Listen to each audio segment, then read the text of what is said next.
Hola, buenos días, buenas tardes.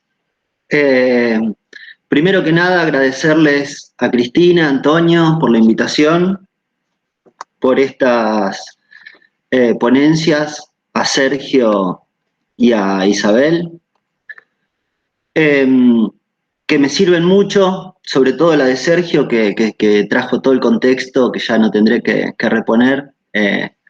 Así que, bueno, voy a leer una parte, voy a hablar otra y voy a proyectar después un PowerPoint también, porque como es un encuentro pedagógico, docente, me parecía que, como los compañeros antes, estaba bien eso. Bueno, mi idea es básicamente referirme a dos autores o dos cineastas, más precisamente a dos películas argentinas del año 39, es decir, ya a 10 años de la crisis, a 10 años de comenzado lo que conocemos como la década infame en Argentina, el derrocamiento de Irigoyen, es decir, en el 16 hay voto universal, votan las masas, votan el Partido Radical. Bueno, todo esto lo podemos obviar, pero digamos que como esos estados autoritarios que vienen a poner orden, vienen a poner las cosas en su lugar, va a decir después Videla, una vez que irrumpen esas masas, y vamos, mi idea es ver no tanto cómo se reconfiguró el espacio urbano, es decir, a partir de las migraciones del campo a la ciudad, y ese nuevo urbanismo que señalaba Sergio también, eh, y cómo aparece esto en el cine. Mi idea es más bien enfocar desde el cine cómo aparecen esos otros espacios. Me estoy desordenando un poco porque no estoy siguiendo el apunte, pero cómo aparecen esos otros espacios eh, que no son los espacios reconfigurados de las nuevas urbes, sino esos espacios plebeyos que permanecen de alguna manera y donde va a estar ese pueblo que percibe esas injusticias eh, y que va generando el caldo de cultivo a lo que va a ser el peronismo y esos sentimientos populares, pero también de ciertas élites culturales, es decir, hay una cierta confluencia ahí. Y, y bueno, es un poco esto, ¿no? La hipótesis es que cuando una sociedad empieza a percibir como un daño y una injusticia aquellas cosas que hasta el momento estaban naturalizadas, uno podría empezar a suponer que algunos cambios se avecinan. Si bien es cierto que uno no podía esperar de esos acontecimientos un fenómeno como o de esa situación social, un fenómeno como el peronismo, uno puede invertir la mirada y ver una vez que ya aconteció el 17 de octubre del 45, ¿no? Que es un parteaguas en la historia política argentina, eh, retrospectivamente ver cómo aparecían esos elementos que después confluyeron todos juntos en la Plaza de Mayo a rescatar al general. Entonces, leer un poco a la luz de los años 40, esos films o ese cine, que como también decía Sergio, fue una época de auge del cine argentino, un cine que gira en torno de la pregunta, ¿qué es el ser nacional? ¿Qué es ser argentino? ¿Qué tiene Argentina para exportar? ¿Cuál es la imagen que se quiere exportar? ¿No?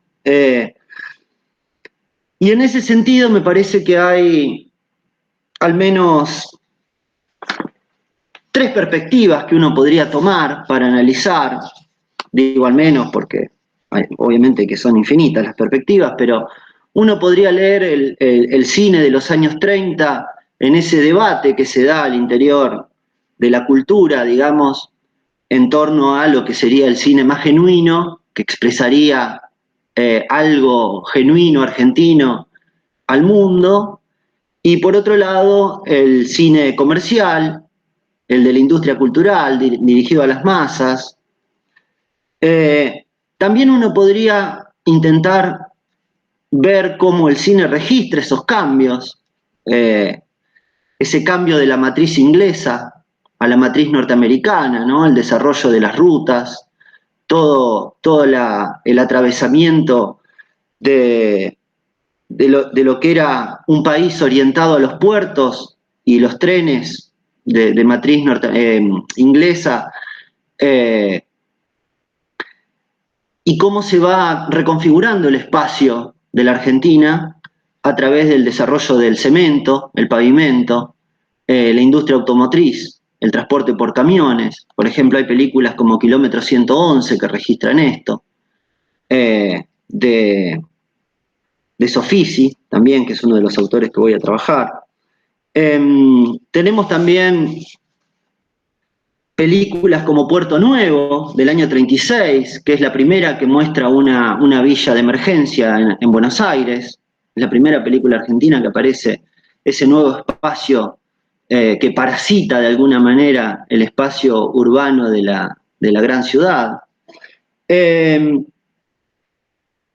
me interesa tomar un tercer camino, que es este de enfocar el problema desde los márgenes, pero desde esos márgenes que siempre fueron el lugar de las plebes marginadas, ¿sí? Humilladas. Entonces, voy a tomar a dos autores, como les decía, Soffici y Romero. Son dos cineastas muy reconocidos por distintos motivos. Soffici va a hacer una serie de películas, bueno, tanto Puerto Nuevo como Kilómetro 111, como Prisioneros de la Tierra, que es la que voy a comentar, pero incluso llegando hasta La Pródiga del año 45, cuya actriz principal es Eva Perón. Y por otro lado, Romero, que es un cineasta popular, masivo, que hace cine para el consumo y para la exportación, cine de tango, ¿sí? Es decir, los dos polos, esto que después ahora en un ratito vamos a ver, Borges escribe en esos mismos años reseñas de estas películas, o mejor dicho, de estos cineastas y de estas películas, y rescata una de las pocas, casi la única, diría, película que le gusta a Borges del cine argentino, es Prisioneros de la Tierra. Sale una reseña muy breve en la revista Sur. Y al cineasta que más denosta, de todo lo que denosta del cine argentino, es a Romero, justamente por caer en el costumbrismo, en el color local, en los argentinismos, en el criollismo, en los estereotipos. Bueno, todo lo que vuela popular a Borges le va a molestar siempre. Por eso va a ser profundamente antiperonista, ¿no? Y va a decir de Romero que justamente, no de esta película, sino de otra de Romero, de mucha trascendencia también en ese momento, que es Los muchachos de antes no usaban gomina, va a decir que es la mejor película del cine argentino, irónicamente va a decir esto, por lo tanto, dice Borges, una de las peores de la historia del cine mundial. Así que un poco jugando con estos dos polos, ¿sí? Me interesaba este contraste, pero ver cómo va apareciendo cierta sensibilidad, o mejor dicho, va apareciendo en la sensibilidad popular, tanto de aquellos militantes que tienen una pretensión popular, de aquellos intelectuales con pretensión popular, como de aquel cine que va dirigido directamente al pueblo, a la masa, a esa masa urbana a la que se refería Sergio, ¿no? Para esto pensé tomar como guía dos conceptos. La idea de realismo de Lukács, yo sé que es muy de modé hablar de Lukács en el siglo XXI, pero por estos mismos años el joven Lukács ya empezaba a pensar la cuestión del realismo crítico, del realismo socialista, que todo lo que lo va a llevar al desarrollo de su teoría de la novela y su teoría del realismo, y es uno de los grandes teóricos del realismo, más allá de que ya se ha dedicado a la literatura y no tanto al cine, ¿no? Pero Me interesa porque Lukács afirma que en la obra realista lo general aparece como propiedad de lo particular, y de este modo la obra muestra de qué manera las leyes generales influyen en los casos particulares, dice Lukács, ya que cada uno de estos es un tipo y un individuo particular a la vez. De acá, Lukács va a decir que la obra realista debe presentar una cohesión estructural acabada, unitaria, pero que esta inmediatez unitaria significa que cada obra, dice Lukács, crea un mundo propio en el que se muestra como en un todo cerrado las leyes generales de su conexión necesaria con los casos particulares. De este modo, el reflejo artístico de la realidad llevado a cabo por medio de la obra de arte realista no significa fotografiar, dice Lukács, mecánicamente la realidad, sino que más bien significa crear un mundo propio, capaz de reflejar en su justa conexión todas las determinaciones objetivas esenciales que delimitan la porción de vida por ella plasmada. Más allá de todos los problemas que trae esta definición de Lukács y cuál sería la perspectiva correcta para enfocar la realidad y demás, y todo el debate con Adorno, me parece que esta visión es interesante porque recupera esta idea del tipo, lo típico, bueno, y esta difícil distinción entre el tipo y el estereotipo, ¿no? Que aparece siempre en esta distinción entre el cine culto y el cine popular o masivo. Pero me resulta muy importante esto, porque estas dos películas, pero el cine en general de la época es un cine de tipos y de lo típico, y de tratar de exportar o mostrar qué es eso típico, o qué es ese tipo, o qué singularidad puede aportar la Argentina a esa cultura universal, ¿no? Y cómo aparecen en esta tipología o en esta relación eh, entre el tipo, lo típico y los estereotipos, esas tendencias en contradicción de lo social, ¿no? La categoría central del realismo es el tipo, lo típico, dice Lukács. Por eso se ocupa de reflejar fielmente los caracteres típicos en circunstancias típicas. Pero el tipo no debe confundirse con la media estadística, dice Lukács. En el tipo se entrecruzan, en unidad viva y dinámica, todas las contradicciones sociales, morales y psicológicas más importantes de una época. La distinción entre tipo y media constituye la fundamental diferencia entre realismo y naturalismo. Entonces, lo importante es que en la representación típica aparecen las tendencias más importantes de la evolución social. Y lo típico trata de captar lo esencial de una época histórica determinada, lo que la refleja en sus tendencias de desarrollo más importantes, dice Lukács. Y para eso, lo más importante es que el ser aparezca como un ser histórico, contextualizado, y la perspectiva del artista siempre ofrezca una salida, o muestre que la historia no está cerrada. Esa es la idea de Lukács, y esa es la gran crítica a Kafka en última instancia, y a todo el heideggerianismo que está detrás de esa nueva ontología que muestra a un sujeto apresado en una jaula de hierro, sin salida, atormentado, que cae en un nihilismo individualista. Entonces eso es uno de los rasgos fundamentales y me parece que es interesante ver en estas películas cómo va a aparecer desde siempre en Argentina la idea de que hay una salida, que esa salida está hacia el sur o viene de abajo. Pero esa es una perspectiva que permea gran parte de estas películas, ¿sí? La solidaridad de los de abajo y la posibilidad de encontrar una salida hacia el sur o que venga desde el sur es un tópico que aparece no solo en los años 30, va a aparecer con el hipismo en la época del rock de los años 70 también. Y bueno, y ya que hablaba Sergio de la marea rosa y demás, la idea del pingüino de Néstor Kirchner, un gobernador que viene del sur, que trae el viento patagónico, vuelve a aparecer esa misma figura de que por más que la tierra aprisione, por más que la geografía atente contra sus habitantes, La idea de que hay una salida posible aparece, es una constante de esta cultura argentina, ¿no? La otra categoría o la otra perspectiva que pensaba usar para estos términos es la categoría, para este análisis, es la categoría de heterotopía de Foucault. En el año 67, Foucault da una conferencia que se llama Espacios Diferentes y usa la categoría de heterotopía.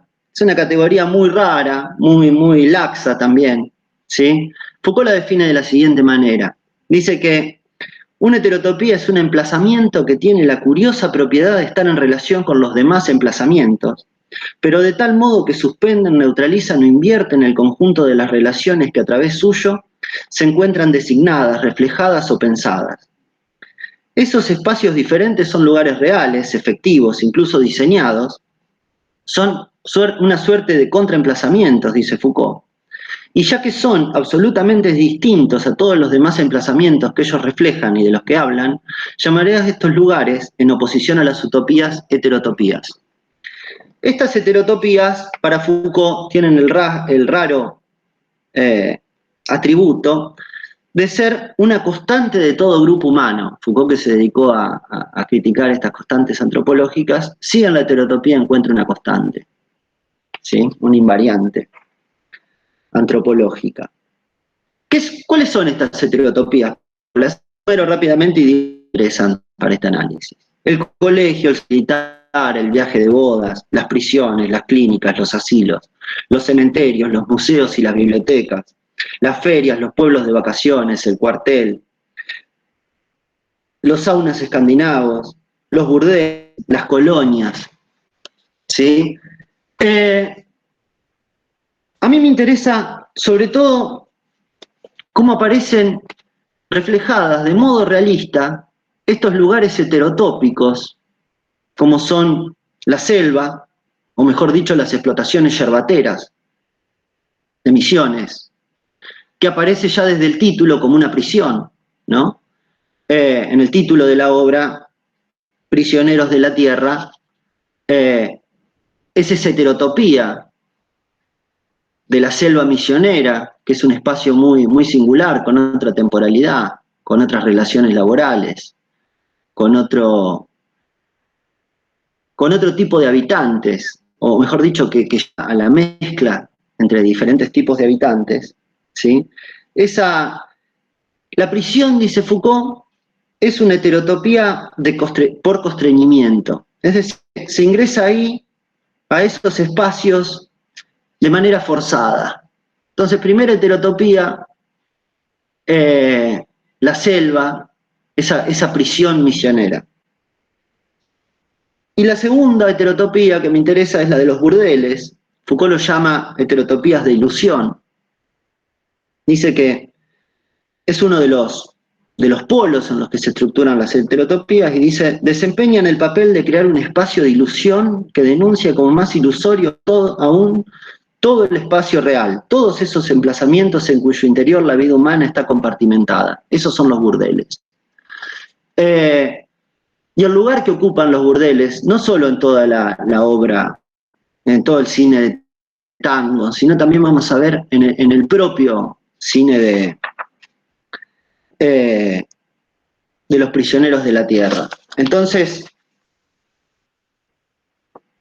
les decía, no enfocar tanto el modo en que el cine realista se ocupó de ese cambio urbano, de los espacios normales, digamos, las rutas, las villas visibles, sino esa perspectiva realista, pero aplicada a esos lugares heterotópicos, donde se dan una serie de confluencias y juego de fuerzas que no biotipados van a dejar de tener efecto, ¿sí?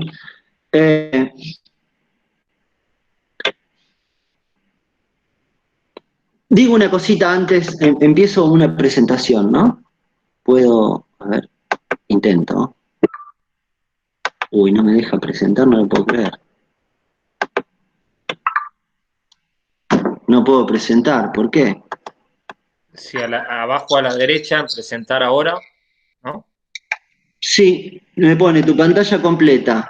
Y me pone, para compartir la pantalla debes otorgar los permisos necesarios. ¿Y eso? Arriba, en donde se pone la dirección, fíjate si arriba a la izquierda no te aparece algo como permitir o bloquear. O sea, donde se escribe la dirección, la URL de...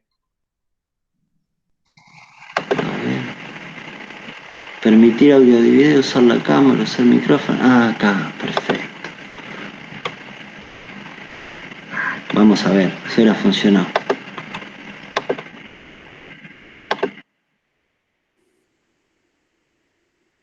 Perdón por este inconveniente, pero No pasa nada, Tranquilo. tranquilo. Miguel, ¿tú te saliste? no me permite. Miguel, ¿tú te saliste totalmente? Sí, salí. Medio hueco, ¿ah?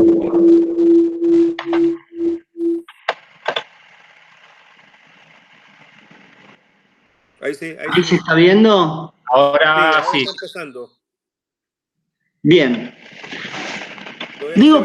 para sumar a toda esta confusión, perdón, ¿ahí se está viendo algo o no? No, Lo que se ve es tu es mi pantalla. pantalla. Tienes Bueno, abierto el PowerPoint todavía. les cuento porque en este momento de la dictadura, de la primera dictadura del siglo XX, la década infame, toda esa reconfiguración del paisaje urbano va a tener esa expansión del cemento, les decía, hacia el interior, la construcción de rutas, y hace poco hay un revival, digamos, un redescubrimiento de la obra de Salamone, no sé si la están viendo, que es una obra monumental en el interior de la provincia de Buenos Aires, ahí en plena Pampa. Fíjense la dimensión de estos edificios públicos, cementerios, mataderos, que también funcionan como heterotopías en esa Pampa, y es una curiosidad y empieza a ser recuperada en este momento, que se empiezan a organizar tours para la ruta de Salamone y demás. Pero bueno, no es a estos espacios arquitectónicos de este tipo al que me quiero referir, sino ya directamente pasemos a Prisioneros de la Tierra. Yo ya no los veo más, pero no sé si ustedes me están viendo, me están escuchando bien y está funcionando la proyección. Absolutamente. Bien, súper. Bueno.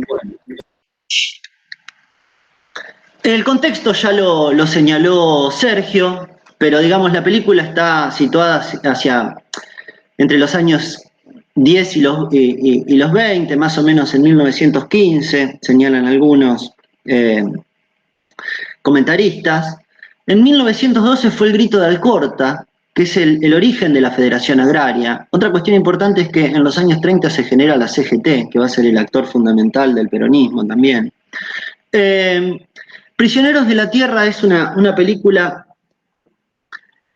y esto es importante, está vinculada, Pampa Films, que es la productora, está vinculada a Forja. Forja es un grupo de radicales irigoyenistas que con la llegada del peronismo van a pasar a formar parte del propio peronismo, ¿no? Hay intelectuales como Jaureche o como Scalabrini Ortiz, forman parte de ese grupo. Y esta película está financiada y producida, es decir, es un cine militante, ¿sí?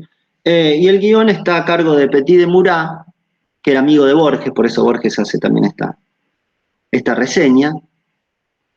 Y el contexto es Misiones, Posadas y San Ignacio, mejor dicho, el tránsito entre Posadas y San Ignacio en la frontera con Paraguay y Brasil. Y Sofisi se traslada a Misiones para firmar en exteriores y tratar de captar ese paisaje abrumador, ¿sí? Esa heterotopía que solo puede ser mostrada, parece, desde su propio lugar, ¿no? El contexto medioambiental me parece fundamental, porque el problema de una tierra que embota, una tierra que aprisiona, es clave en la perspectiva de Argentina, ¿no? De pensar que los inmigrantes, los hijos de inmigrantes, pero también las poblaciones autóctonas de alguna manera,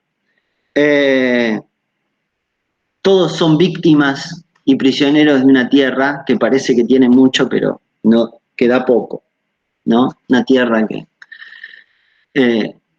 incluso los ganadores se viven como víctimas, ¿no?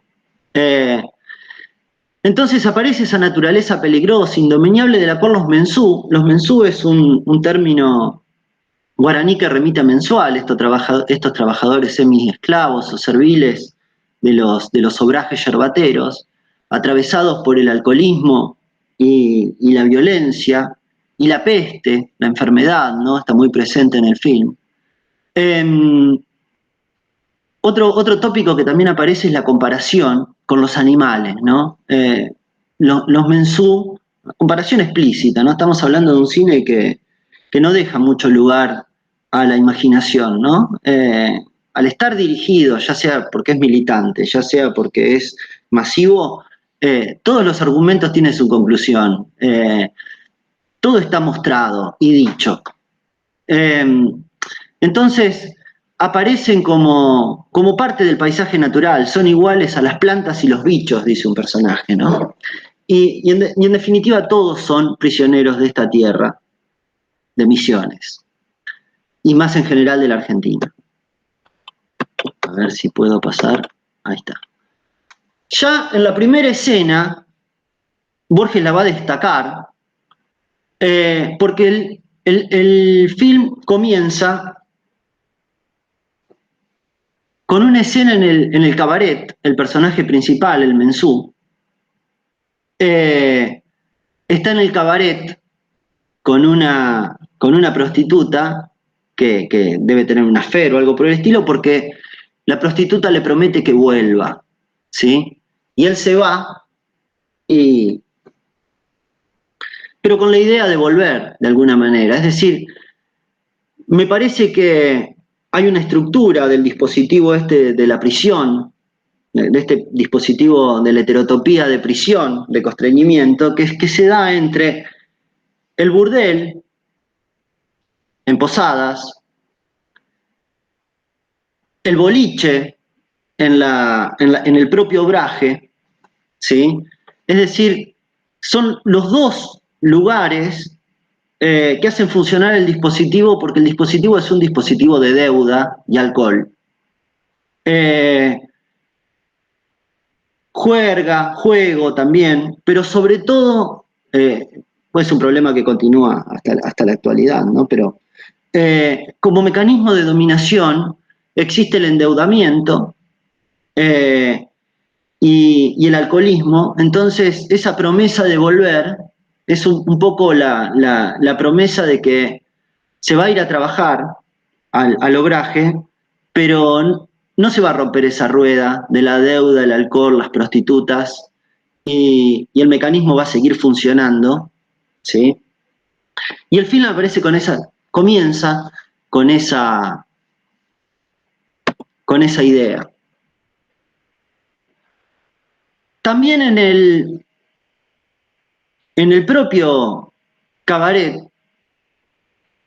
en el barco, aparece ya, digamos, se embarcaron para ir al Obraje, ¿no? Aparece esta idea del mensú, que es un ser, un sujeto, que tiene cultura propia, se lo puede ver leer, pero también en la última foto se lo puede ver a los mensú cantando en guaraní, es decir, toda la cuestión de qué es el argentino, cuál es el idioma, la cultura. La mezcla entre el guaraní, el castellano y el brasileño en esa zona, y la película lo muestra. Pero lo interesante de esa película, o de esta escena, digamos, es que el mensú lee sobre el propio dolor del mensú. Es decir, que el mensú tiene esa cultura propia, pero también se sirve de los medios de la civilización, de la escritura, y se quiere de alguna manera civilizar, ilustrar. Y el que tiene el empeño en mantener al mensú en la barbarie y que no se civilice es el capataz. Kerner, que es el personaje del malo, del capataz, le dice, ¿qué estás haciendo? Tené cuidado con los libros, trastornan la cabeza, le tira el libro y lo ata a un poste en el propio barco, ¿sí? Como castigo. Es decir, esta idea de que la barbarie es una especie de situación en que aquellos que se sirven de los beneficios de la civilización quieren dejar o quieren que permanezcan los explotados, ¿no? Este deseo de aprender, de ilustrarse, también va a aparecer en la otra película y va a ser algo muy, muy importante para el peronismo, ¿no? Que finalmente va a hacer la universidad pública gratuita, no solo la educación inicial.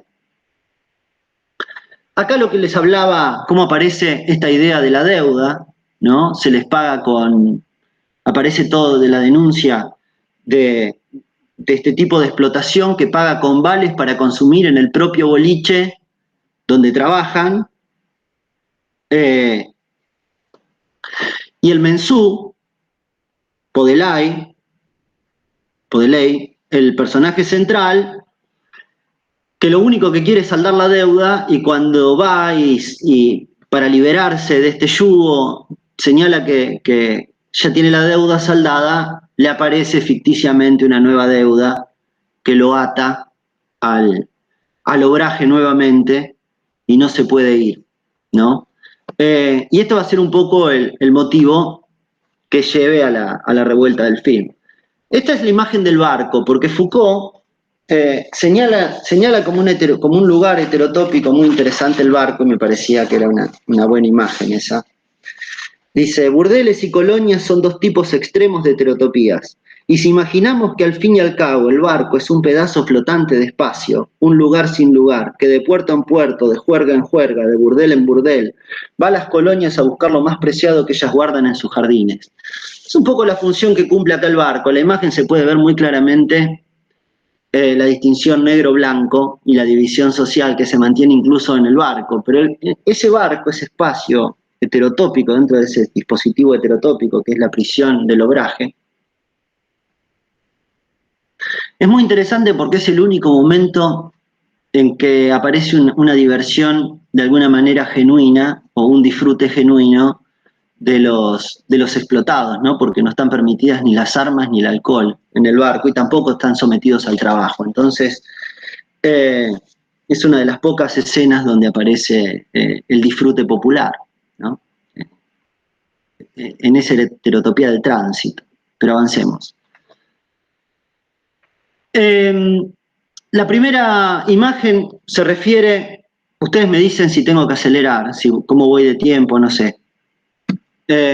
Como no los veo, no sé si los estoy aburriendo y me estoy explayando de más. La primera escena es muy interesante porque es el castigo que recibe el mensú por intentar leer, que finalmente va a tener su contracara en el castigo que el mensú le da al capataz, a Kerner, ¿sí? En esa escena final que Borges va a destacar como una escena grandiosa porque el personaje principal se vuelve brutal, dice Borges. Pero es más interesante, Borges esto no lo señala, o mejor dicho lo nombra como una gran escena, pero inmediatamente termina la revuelta y matan y Podeley mata a Kerner a latigazos, a azotes. La escena final es justamente la de los Kapanga, las fuerzas de seguridad, las fuerzas del orden, que terminan matando a Podeley. Es decir, la revuelta funciona, algunos campesinos se liberan, pero esas fuerzas represivas del orden en última instancia permanecen y terminan matando al personaje principal, ¿sí?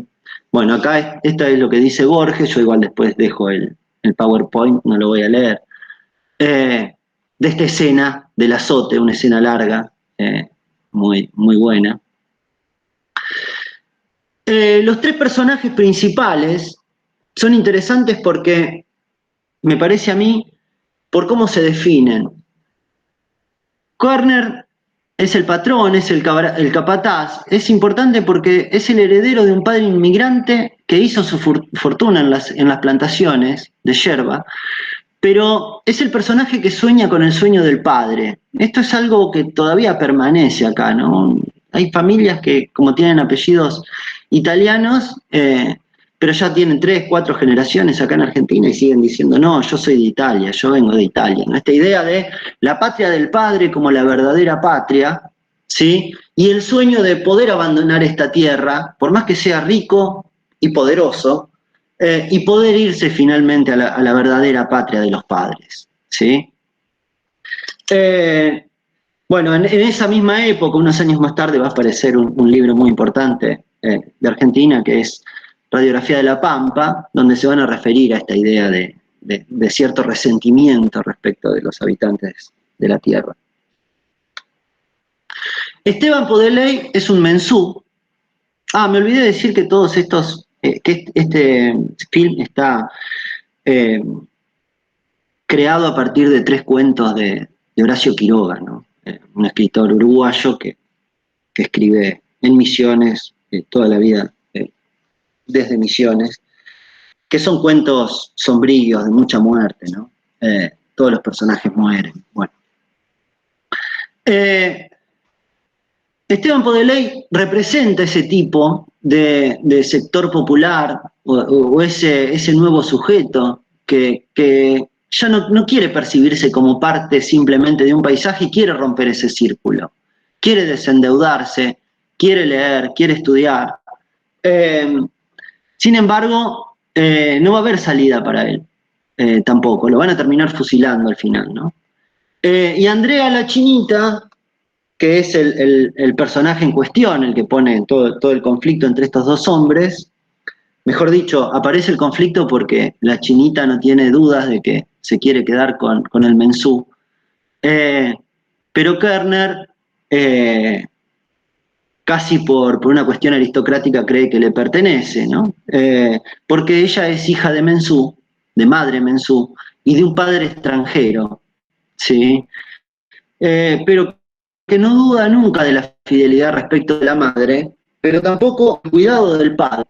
El padre es el doctor X, que representa justamente a aquel extranjero, digamos. Borges dice que estos dos personajes están fuera de paisaje y no tienen ninguna relevancia, que son medios bizarros, pero de alguna manera el doctor Els es el mismo Horacio Quiroga, preso de esa selva, de esos pantanos, de una tierra a la que vino con ideas de irse y quedó preso, quedó atrapado por el alcohol, es alcohólico y va a terminar matando a la hija justamente por un brote de violencia alcohólica. Pero bueno, es ese sujeto ilustrado, formado, europeo, que vino y no pudo irse más, y que oscila entre el deseo de abandonar la tierra y la imposibilidad de dejarla, ¿sí? Y eso también es un mandato para la chinita, ¿no? Para la criolla. Y por último, el manco. El manco es un personaje, sería el personaje cómico. Borges dice que lo único bueno, lo mejor de esta película es que no tiene escenas cómicas. Sin embargo, este personaje ocupa un poco el lugar del cómico. Es un manco, pero es un personaje grotesco, ingenuo. ¿Y por qué es grotesco, ingenuo, manco? Es una especie de emprendedor. Es el único que cree en la tierra. Es el único que cree que puede hacer un negocio o puede haber una industria propia de licor de naranja puesta en la selva misionera. Digamos que de alguna manera cree que el país se puede industrializar, que puede haber desarrollo e iniciativa, pero bueno, es manco, no tiene ni el saber, por eso necesita al doctor Els, que es un alcohólico, ni tiene el capital, por eso necesita a Kerner. Y su obra obviamente va a terminar frustrada, ¿no? Es decir, ningún personaje tiene salida. Sin embargo, aparece siempre la perspectiva de la salida, como les decía, hacia el sur, De hecho, la chinita muere justamente cuando, y el Mensú también, justamente cuando intentan escapar al sur, ¿no? Cuando están pensando la fuga. Ahí, ¿cómo vengo de tiempo? ¿Tengo tiempo para hablar un poco de la otra película? No. ¿Sí? ¿2 Yo te diría que minutos? diría que estamos en tiempo. Si pudieras ir redondeando un poco la idea, sobre todo para tener espacio para el debate. Pero vamos, Bien, lo bien. dejo. Lo hago volando, digo 2 cosas nomás entonces. Bueno, Gente Bien, como les decía, es una película de tango, pero de cabaret. También la heterotopía, el lugar donde se denuncia toda la farsa de esa gente bien. Acá el contraste es entre la gente bien y la gente buena. La gente buena sería la gente de pueblo y la gente bien es aristocracia venida menos. Y acá aparecen todas estas alianzas, ¿no? Es todo un casamiento, bueno, no importa demasiado, pero digamos que aparece una tipificación de ciertos problemas y sectores sociales, y lo más interesante es que todo gira en torno de las mujeres. Acá las víctimas, pero también las victimarias son las mujeres. Y el problema es la madre soltera, el hijo natural. Y esto me interesaba esta película no solo por este tema, porque este tema va a permear mucho la sensibilidad argentina, porque Evita es una hija natural. Y es también una actriz que tiene que, es decir, cuyo única salida para sobrevivir en ese mundo hostil es la de artista, ¿no? Es una actriz que migra del interior, de muy joven, y hija natural, es decir, todos los estigmas, y la película lo señala, y esto muestra que se va generando un cierto juicio negativo respecto de eso que empieza a ser vivido realmente como una injusticia que sufren las mujeres, ¿no? Y los hijos naturales. Toda la película es muy básica y gira en torno al problema de dar o no el apellido, o en qué consiste, y la mujer que se tiene que ir a trabajar al cabaret, y entonces pasa de ser una pseudo doméstica no reconocida, con un hijo natural no reconocido, a ser una estrella o una cantante de cabaret y feliz. Ese es él. Y es importante también tener en cuenta que el actor de esta película, el cantante y actor principal, es Hugo del Carril, que va a ser el cantante. Después va a ser una película muy importante, que es Las aguas bajan turbias, y va a ser un ícono del cine y de la cultura peronista, pero es el cantante de la marcha peronista, ¿no? Entonces acá tenemos 2 cuestiones que tenemos un ídolo popular que hace estas películas y que después va a cantar la marcha peronista, y un problema social muy importante que tiene como víctima a la mujer, que es el mismo que va a tener Evita: ser inmigrante, joven, pobre, hija natural. Bien. Bueno, paso muy rápido, yo les dejo esto, pero para que vean que todas las escenas giran en torno de la distinción esta entre gente bien y gente buena tampoco es tan clara. Es como que el mundo de la gente bien contamina, las domésticas son competitivas, mala gente, pero la prostituta, por ejemplo, y la otra cantante del cabaret, se van a mostrar como muy solidarias. Entonces aparece esa idea de la solidaridad entre la gente buena, que que padecen una misma injusticia y se ayudan entre ellos, ¿no?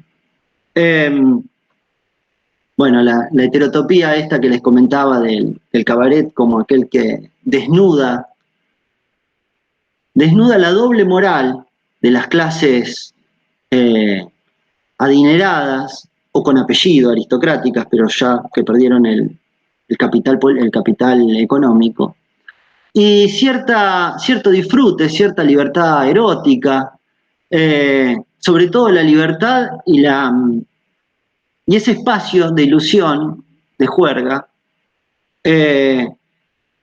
como decía Foucault, capaz de desnudar las ilusiones del mundo de afuera. Bueno, avanzo para Bueno, iba a decir algo sobre la ley y los jueces, pero simplemente tengan en cuenta esto, ¿no? La fecha. La película parece que fuera una película que remite a comienzos del siglo XX, como la otra. Sin embargo, en el momento del edicto aparece el año 1939, con lo cual el problema que denuncia la película, una película masiva y explícita, es un problema actual en ese momento. Bueno, por último, para ir cerrando, perdón, voy a volver.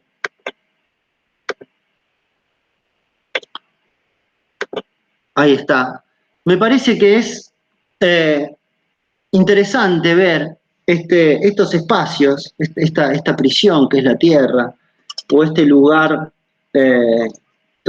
todo el tiempo disminuido que es el cabaret, el trabajo de cabaretera. En todo momento aparece esto en la segunda película, no lo pude comentar, pero esta idea de que esa mujer soltera, madre soltera, no consigue trabajo en ningún lado por más que está formada, y solo tiene salida en el cabaret, y ella no niega la dignidad de ese trabajo, pero sí se ve que es un problema para la crianza de su hijo y sobre todo la aceptación social. Aparece la comparación en las dos películas con los animales. En la segunda película es muy explícita, como sobre todo el momento que las mujeres que le niegan el empleo a la madre natural por ser natural, todas están acompañadas de un animal. La primera de un loro, la segunda de perros, la otra de gatos, y todas desprecian a los hijos y aman a sus animales, a sus mascotas. Eso es algo que aparece muy fuerte en las dos películas, que hay gente que vale menos que un animal doméstico. Y esa gente de la calle que vale menos que un animal doméstico empieza a percibir eso como una indignidad. Y entonces me interesaba ver cómo funcionaban esos conflictos sociales, esas tendencias, en esos espacios heterotópicos, ¿no?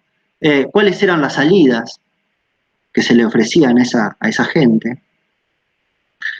Porque de alguna manera,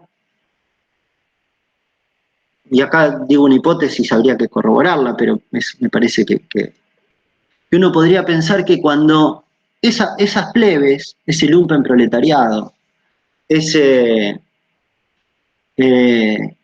desocupados de las villas, pero también esa gente bohemia, la gente de cabaret, la gente que tenía ansias de salir adelante y que veía esa como su única salida, cuando abandonen ese espacio heterotópico de reclusión al que habían sido constreñidos, tomen la calle y empiecen a hacerse visibles, el primer momento de eso va a ser el 17 de octubre, ¿no? Ahí eclosionan y hace... Por eso no es ingenuo que lo primero que se diga en ese momento es que apareció un aluvión zoológico, esa idea de los animales que aparecen en la escena. ¿Qué pasó? ¿De dónde salieron? Es un aluvión zoológico. ¿Sí? Calabrini Ortiz va a hablar del subsuelo de la patria sublevada. ¿Sí? Esos espacios, ¿sí?, son abandonados, la gente como hormiga cruza el riachuelo, sale al rescate del general, de aquel que le había dado dignidad, el único que le había reconocido derechos laborales, al punto que van a tener aguinaldo y vacaciones, y entonces van a empezar a tomar los espacios normales, y de alguna manera esos espacios normales no se van a convertir en heterotopías, pero sí van a empezar a tomar un rasgo totalmente diferente, que no podrá dejar de, que siempre va a ser visto por la burguesía y por la aristocracia como una invasión. Estos animales invaden Mar del Plata, invaden los pueblos de vacaciones, invaden los restaurantes, invaden todos los lugares que antes eran exclusivos, empiezan a ser invadidos. ¿Sí? Aparece más adelante un cuento de otro antiperonista famoso, ya no por derecha, sino por izquierda, si quieren, que es Cortázar, que escribe Casa Tomada. Es decir, el peronismo como esta idea de que hay alguien que te empieza a tomar la casa. Ya no está recluido en esa heterotopía, en ese espacio, ¿sí? donde se lo podía controlar, sino que tomaron la calle, se hicieron ver, votan, eligen a un nuevo presidente, tienen su propia expresión y no se contentan con eso, sino que quieren comer en el mismo lugar donde comen los otros, quieren vacacionar en el mismo Mar del Plata donde vacacionan las clases altas. Y esa idea, me parece, de abandonar esa heterotopía para pasar a ocupar el emplazamiento normal, para darle otro y transformarlo, no para volverlo heterotópico.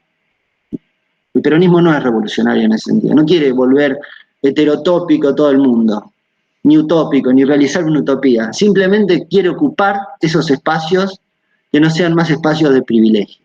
Me parece que eso es algo muy importante para tener en cuenta.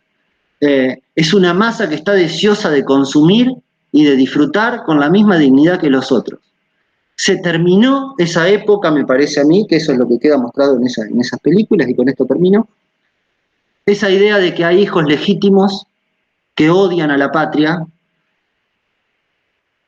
una patria que les da de comer y que los hace progresar, y hay hijos ilegítimos de esa patria, de la cual no se pueden ir y que la patria no se cansa de humillar y de abandonar. Parece que ese es el gran trastocamiento que se da. Los humillados, los abandonados, pero también son hijos legítimos y tienen el mismo derecho al espacio que los demás. Bueno, hasta acá. Muchísimas gracias, Luis. Muchísimas gracias a todos los que han presentado, a Sergio, a Isabel. Tenemos, si no me equivoco, 20 minutos como para que se planteen las preguntas, se respondan y luego habría otra sesión en otro lugar, así que sería bueno dejarlo en tiempo y forma. Con esto doy por cerrado la fase de presentaciones y si quieren ir pidiendo la mano, hay una opción de levantar la mano, también pueden, que veo que Antonio la ha ejecutado, así que bueno, detengo la grabación y pasamos a las preguntas.